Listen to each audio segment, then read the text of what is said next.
Assalamualaikum warahmatullahi wabarakatuh. Topik kita hari ini adalah tentang tafakkur.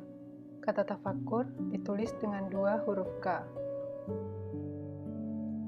Dalam hadisnya, Rasulullah bersabda, berpikir atau tafakkur sesaat lebih baik daripada ibadah setahun.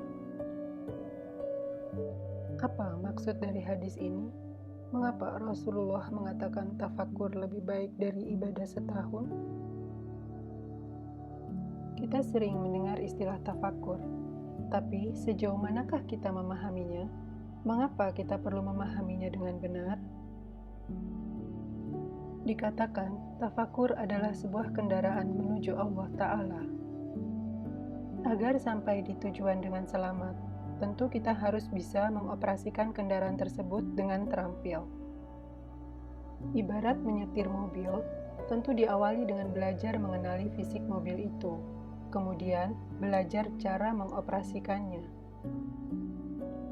Maka dari itu, mari kita berkenalan lebih dekat dengan tafakkur agar bisa mengambil manfaatnya.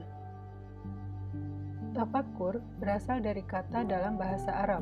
Kata dasarnya adalah fakkara, akar katanya adalah tafakkara, yatafakkaru, tafakkuran. Secara umum, tafakkur artinya memikirkan, mengingat, mengkaji, atau mempertimbangkan.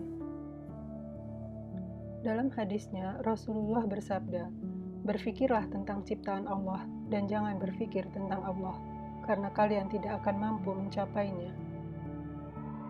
Di dalam Al-Quran, kata tafakkur terdapat 18 ayat, 13 di ayat Makkiyah dan 5 di ayat Madaniyah. Berikut ini adalah nomor-nomor ayatnya dan lafaz yang terkandung di dalamnya, baik di ayat Makkiyah maupun Madaniyah.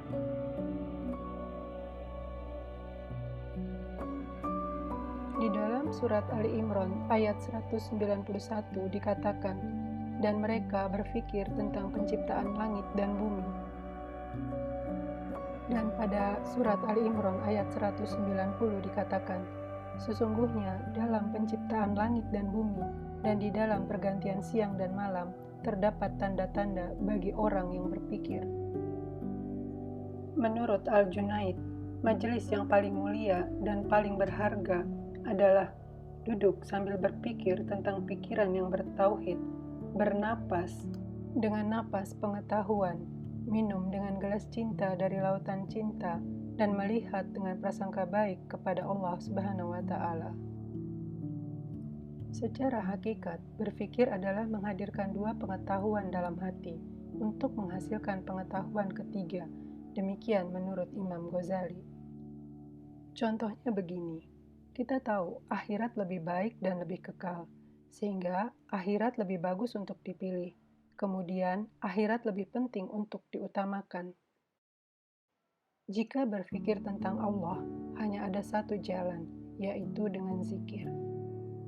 Berpikir tentang sifat-sifat dan perbuatan-perbuatan Allah, kerajaan bumi dan langitnya, akan menambah kecintaan kepada Allah sesuai dengan tingkatan berpikirnya.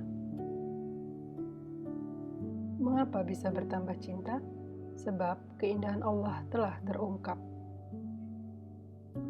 Kecintaan juga akan bertambah dengan merenungi makna dan sifat-sifat dari segala sesuatu yang Dia ciptakan. Allah berfirman, kami akan memperlihatkan ayat-ayat kami di berbagai penjuru semesta. Surat Fussilat ayat 53. Allah juga berfirman, dan di dalam diri kalian, apakah kalian tidak melihat? Surat Al-Zariyat ayat 21. Jadi, objek berpikir adalah dirimu sendiri, baru kemudian semua makhluk ciptaan Allah Subhanahu wa Ta'ala. Dengan berpikir akan membuahkan ilmu di hati. Ilmu di hati akan berbuah keadaan dan perbuatan yang menyelamatkan. Menurut Syekh M. Nawawi Banten, kebanyakan para ulama sepakat bahwa cakupan tafakkur ada 5. Pertama, merenungi ayat-ayat Allah hingga sampai pada keyakinan. Kedua, merenungi nikmat-nikmat Allah hingga melahirkan rasa cinta kepadanya. Ketiga, merenungi janji-janji Allah untuk menambah semangat beramal soleh. Keempat, merenungi peringatan Allah agar timbul rasa takut atas siksanya. Kelima, merenungi kelalaian diri dalam menjalankan perintahnya agar tumbuh rasa malu. Menurut Syekh Ibnu Athaillah dalam kitab Al-Hikam, salah satu tanda kematian batin adalah ketiadaan rasa sedih pada dirimu atas perbuatan taat yang luput dan ketiadaan rasa sesal atas kesalahan yang kau lakukan.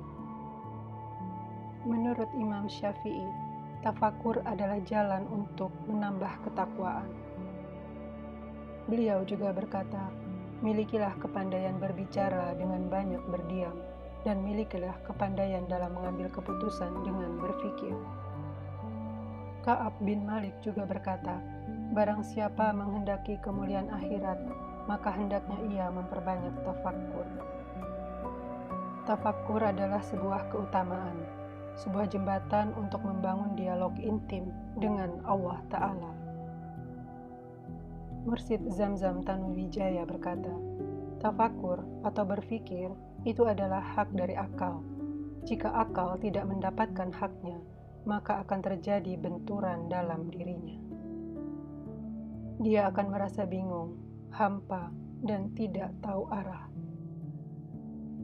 Mengapa bisa terjadi benturan? Sebab akalnya tidak diberi makanan yang tepat pada waktu yang tepat. Makanan akal yang tepat adalah objek-objek yang sesuai dengan kapasitas otaknya. Orang yang berpikir tentang kebenaran, setiap lintasan pikirannya itu akan menggetarkan qalbnya.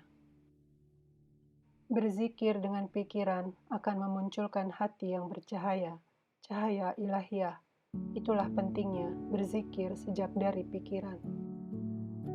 Baik Al-Quran, hadis Rasulullah SAW maupun kitab-kitab para wali Allah, semuanya menekankan pentingnya tafakur. Mengapa? Karena tafakur adalah jalan menuju Allah Ta'ala. Mari kita renungkan kembali. Apa arti dari kata tafakur? Apa saja objek yang ditafakuri? Apa saja cakupan dalam bertafakur? Apa tujuan dari tafakur? Alhamdulillah, sedikit pengantar tentang apa itu tafakur telah disampaikan. Semoga bermanfaat. Sahabat-sahabat, selamat bertafakur hingga melahirkan hikmah demi hikmah yang menyingkap rahasia demi rahasia. Rahasia yang akan menumbuhkan rasa cinta kepada Allah yang Maha Cinta. Di dalam Quran Surat Al-Isra ayat 36 dikatakan, dan janganlah kamu mengikuti sesuatu yang tidak kamu ketahui, karena pendengaran, penglihatan, dan hati nurani, semua itu akan diminta pertanggungjawabannya. Jalaluddin Rumi juga berkata, sesuai dengan proporsi intelek bagianmu, pastikanlah hatimu menghadap matahari sejati dan mencari cahaya pengetahuannya, agar bisa melihat sesuatu yang tidak terpahami dan agar engkau bisa meningkatkan pengetahuanmu. Semoga ada pengetahuan yang bertambah. Ilmu tentang tafakkur sangatlah luas. Silahkan sahabat-sahabat menggalinya lagi. Dengan belajar, semoga kita terhindar dari melakukan sesuatu yang tidak kita pahami dengan jelas. Amin ya Rabbal Alamin.